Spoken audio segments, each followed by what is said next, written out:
Hi viewers, welcome to అర్థం మరొకోణం. నేను మీ ప్రసాద్. బాబు చేయబోయే తొలి 3 సంతకాలు వీటిపైనే. చంద్రబాబు గారు అంటే కూటమి 164 స్థానాల్ని 175 కను గెలుచుకోవడం అంటే ఆషామాషి విషయం కాదు. సో ఇంత గెలుపుకి కారణం ఏమై ఉంటుంది?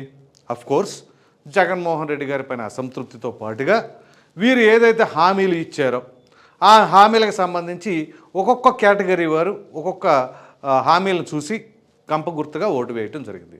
సో అందులో ప్రధానంగా ఏంటి అంటే యువత, నిరుద్యోగ యువత. వీరు ఎప్పటి నుంచో ఎదురు చూస్తున్నది ఏంటి? Mega DSC.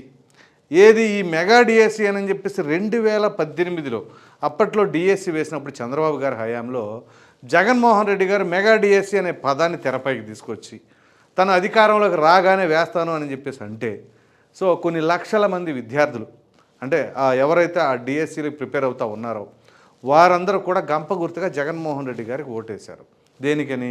మెగా డిఎస్సి హామీ గురించి. తీరా కట్ చేస్తే జగన్మోహన్ రెడ్డి గారు ఆ మెగా డిఎస్సి కాదు కదా, అసలు ఏ డిఎస్సి వేయలేదు, లాస్ట్లో వేశారు 6100 పోస్టులతో. సో అది ఏ విధంగా జరిగిందో మీ అందరికి తెలియదేం కాదు. సో నిరుద్యోగ యువతంతా కూడా జగన్మోహన్ రెడ్డి గారి పట్ల తీవ్రంగా వ్యతిరేకతతో ఉన్నారు. ఇది కట్ చేస్తే చంద్రబాబు గారు మరొక హామీ ఇచ్చారు, అదే మెగా డిఎస్సి అని చెప్పేసి. నేను అధికారంలోకి రాగానే పెట్టబోయే తొలి సంతకం దానిపైనే మెగా డిఎస్సి అని చెప్పేసి అన్నారు. సో మెగా డిఎస్సికి సంబంధించి అంటే డిఎస్సి కోసం ఎదురు చూస్తున్న వారి సంఖ్య అప్పట్లో 5.5 లక్షల మంది అభ్యర్థులు పెడితే 2018లో, ఇప్పుడు 2024 వచ్చేసరికి మరి 6 సంవత్సరాల్లో ఎంతమంది విద్యార్థులు పాస్ అవుట్ అయ్యి ఉన్నారు అంటే డిఎస్సి కోసం బీఈడీలు కంప్లీట్ చేసేసుకొని. సో ఈ క్రమంలో ఇప్పుడు ఆ సంఖ్య కాస్త సుమారుగా 15 లక్షల పైమాటే ఉన్నట్లుగా అర్థం చేసుకోవచ్చు. సో ఈ 15 లక్షల మంది అనగానే 15 లక్షల మందినే మనం అనుకుంటామా? ఇంటూ ముగ్గురు వేసుకున్న కుటుంబంలో 45 లక్షల మంది.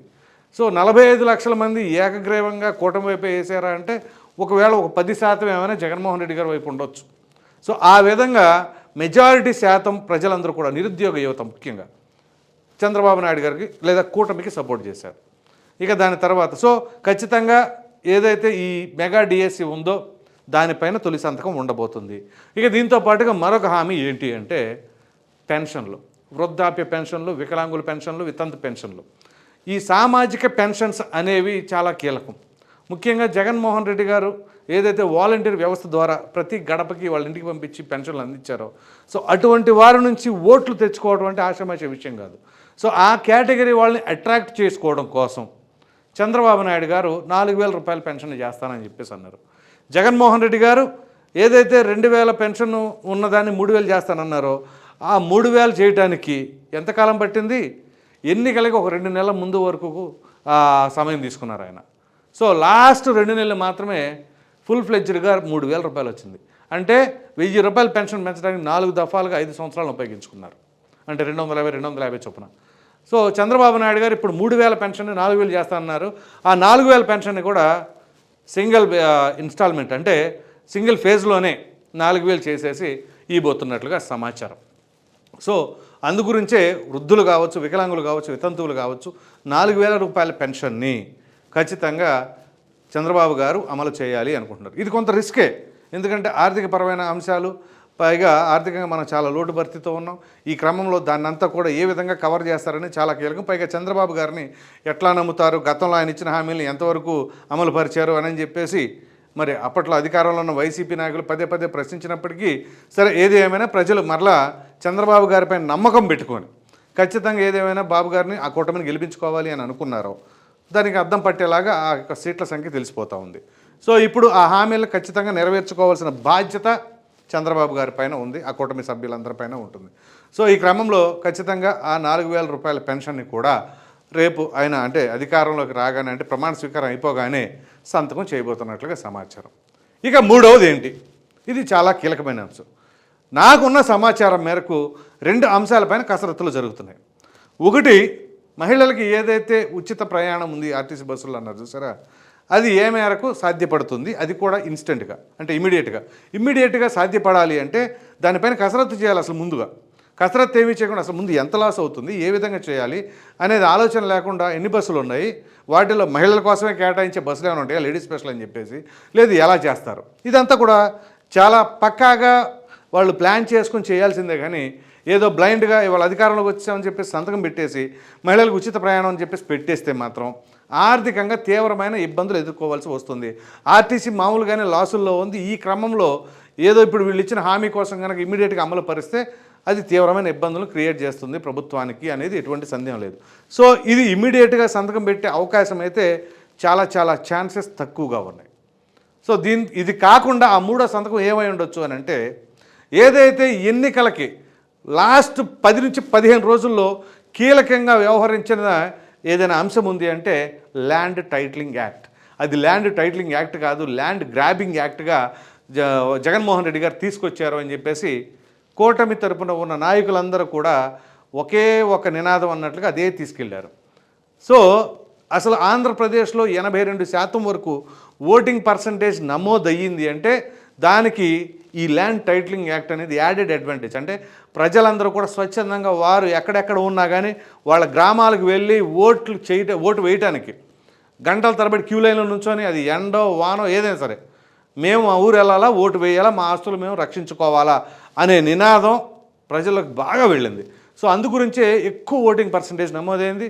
సో వైసీపీ వాళ్ళు దాన్ని డిఫెండ్ చేసుకునే ప్రయత్నం చేసినా లేదా దాన్ని, ఎందుకంటే వైసీపీ ఈ ల్యాండ్ టైటిలింగ్ యాక్టు నీతి ఆయోగ్ ద్వారా కావచ్చు లేదా కేంద్ర ప్రభుత్వం ద్వారా కావచ్చు వాళ్ళు అమలుపరచాలి అని అన్నప్పుడు దానికంటే ముందుగానే వైసీపీ ప్రభుత్వం ఈ జీవోను ఆమోదింపజేసింది.